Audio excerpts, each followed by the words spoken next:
Cadre d'échange et la présente réunion du Comité national de santé au titre de la revue annuelle conjointe 2021 a pour objectif d'analyser et amender les plans d'action annuels pour l'année 2022 et fait suite aux travaux du Comité technique national de santé tenu du 31 janvier au 4 février dernier.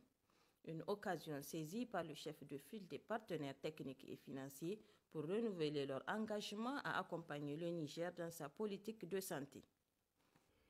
Les assises du Comité technique national de santé nous ont permis d'apprécier les efforts fournis par le gouvernement et ses partenaires dans le cadre de la mise en œuvre des priorités définies dans le PDS, y compris les réformes. Il ressort de ces discussions que différentes problématiques nécessitent, plus que jamais, un partenariat renforcé axé sur les résultats en vue de l'amélioration des indicateurs de performance du système de santé et l'amélioration de l'offre de soins de qualité aux populations. C'est pourquoi, par ma voix, les PTF souhaitent vous assurer de leur engagement total dans l'atteinte de ces objectifs. Le ministre en charge de la santé publique, de la population et des affaires sociales, Ilyasu Idi Meinassara, a quant à lui rappelé le but assigné à cette réunion, une rencontre qui entend relever le défi de l'amélioration des conditions de vie des populations. Le but de la présente réunion est d'analyser les performances enregistrées en 2021 dans la mise en œuvre du PDS 2017-2021 et adopter les PAA 2022. Spécifiquement, il s'agit d'apprécier et d'adopter les résultats d'évaluation des plans annuels 2021 issus du Comité technique national de santé, approuver les PAA 2022 des structures de niveau central et déconcentré, formuler des recommandations pertinentes en vue d'améliorer les performances enregistrées. Ceci implique d'autres défis à relever au titre desquels on peut citer l'accélération de la création de l'environnement favorable à la capture de dividendes démographiques et également l'amélioration des conditions de vie des groupes vulnérables. Ces deux préoccupations sont inscrites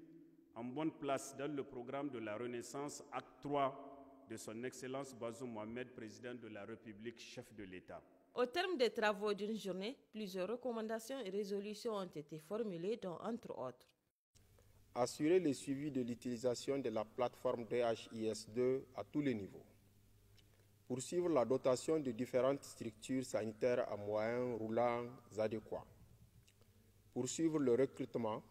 et l'affectation du personnel qualifié dans les formations sanitaires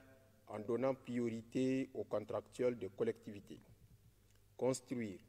transformer, réhabiliter et mettre à niveau les formations sanitaires,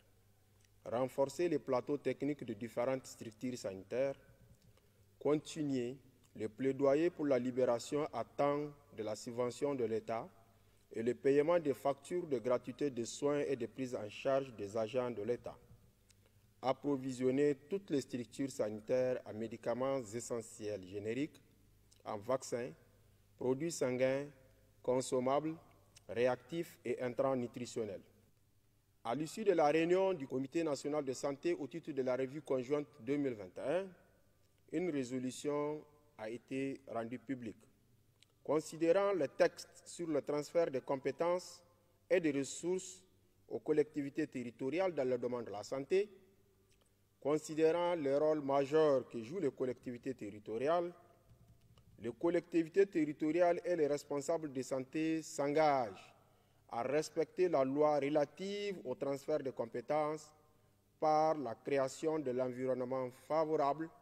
à l'implication effective des conseils régionaux dans la mise en œuvre de la politique sanitaire. Des recommandations qui seront prises en compte et permettront sans nul doute à améliorer les conditions de vie des populations avec une meilleure prise en charge sanitaire.